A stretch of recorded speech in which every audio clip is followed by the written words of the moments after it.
రైతు భరోసా విషయంలో గౌరవ సభ్యులు చెప్తున్నటువంటి మాట నేను గౌరవ మీ ద్వారా మంత్రివర్యులకు చెప్పదలుచుకున్నా. సార్, నా ఆఫీస్కి చాలామంది రైతులు వచ్చి వాళ్ళ విజ్ఞాపనలు అందజేస్తూ ఉంటారు సార్. దాంట్లో నేను విన్న కాడికి, నేను చూసిన కాడికి దయచేసి గౌరవ మంత్రివర్యుల ద్వారా తెలియజేస్తా ఉన్నా. ఎట్టి పరిస్థితుల్లో పెట్రోల్ బంకులకు, ఆ తర్వాత వెంచర్లకు, ఆ తర్వాత ఈ గ్రామాలలో ఇల్లు కట్టుకున్న స్థలాలకు అనర్హులైన వాళ్లకు చెందకుండా మంచిగా పరిశీలించిన తర్వాతనే అసలైన రైతులకు చెందే విధంగా ఈ రైతు భరోసా పథకాన్ని తీసుకుపోవాలి సార్. గతంలో జరిగినటువంటి పొరపాట్లు జరగకుండా రైతులకు భరోసానిచ్చే విధంగా ఈ కార్యక్రమాన్ని ముందుకు తీసుకుపోవాలని తమరి ద్వారా మంత్రి గారికి విజ్ఞప్తి చేస్తున్నారు.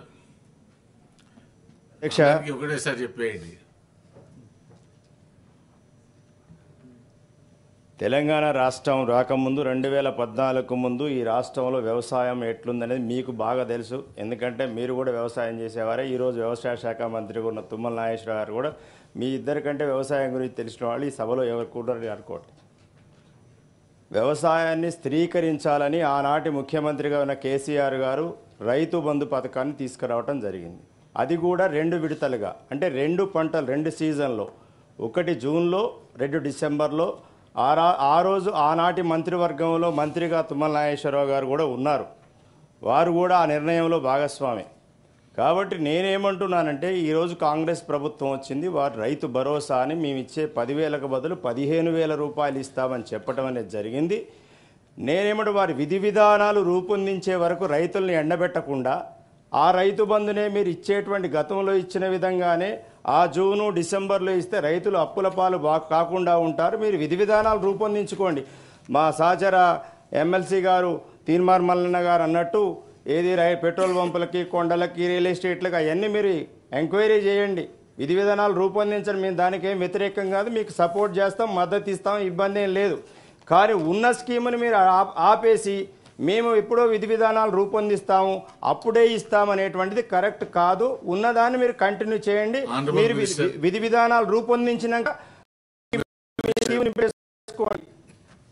అధ్యక్ష, గౌరవ సభ్యుల యొక్క ఆందోళన కావచ్చు, అభిమానం కావచ్చు, రైతాంగం పట్ల చూపిస్తున్న దానికి కృతజ్ఞతలు తెలియజేస్తూ నేను గతంలో కూడా చెప్పాను అధ్యక్ష, ఆ ప్రభుత్వం ఇవ్వనటువంటి రైతు బంధును కూడా ఈ ప్రభుత్వం చెల్లించింది మన ఎన్నికల సందర్భంలో. మళ్ళీ రుణమాఫీని కూడా దేశ చరిత్రలో ఎక్కడా లేనటువంటి విధంగా ఒకే దఫాలో 31,000 కోట్లు దేశ చరిత్రలోనే ఇదొక సువర్ణ ఘట్టం అధ్యక్ష. దాన్ని రేపు రాబోయే నెలలో రైతు ఖాతాల్లో వేసిన తర్వాత ఈ లోపుగా రైతుల్ని, ప్రముఖుల్ని, నిపుణులందరినీ సంప్రదించి గతంలో జరిగినటువంటి రైతు బంధు పొరపాట్లో పెద్దలు చెప్పినట్లుగా పంట వేయనటువంటి రైతులకి, పంట కానటువంటి భూములకి, పంట వేయలేనటువంటి భూములకి గత 5 సంవత్సరాల్లో 25,000 కోట్లు రైతులకు అందకుండా పోయింది, పంట వేయనటువంటి రైతుకి వెళ్ళింది అనేది ప్రభుత్వం యొక్క సమాచారం. దాన్ని నివారించాలి. మిత్రులు చెప్పినట్టుగా కౌలు రైతులకు కూడా ఏ రకంగా సహాయం చేయాలి. ఇది పంట భరోసా అధ్యక్ష. పంట వేసినటువంటి వాళ్ళకే ఖర్చు ఉంటుంది. పంట రైతు వేయట్లేదు, కౌలుదారులు వేస్తున్నారు.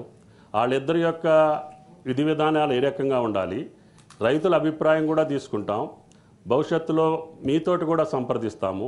ఈ సభలో కూడా చర్చ జరుగుతుంది. మీ సూచనల ప్రకారంగానే ఆ 25,000 కోట్ల మాదిరిగా మళ్ళీ దుర్వినియోగం చేసే పరిస్థితి రాకుండా పంట వేసినటువంటి రైతుకి ఏ రకంగా వెళ్ళాలనేది ఈ ప్రభుత్వ ఆలోచన. 31,000 కోట్లు రేపు ఆగస్టు నెలలో రుణమాఫీ పూర్తి చేసుకొని మీ సలహాల ప్రకారంగానే భవిష్యత్తులో రైతులందరికీ రైతు భరోసా చేయడం జరుగుద్దని చెప్పి విజ్ఞప్తి చేస్తున్నాం. క్వశ్చన్ నెంబర్ 4003 వాణిదేవ్ గారు.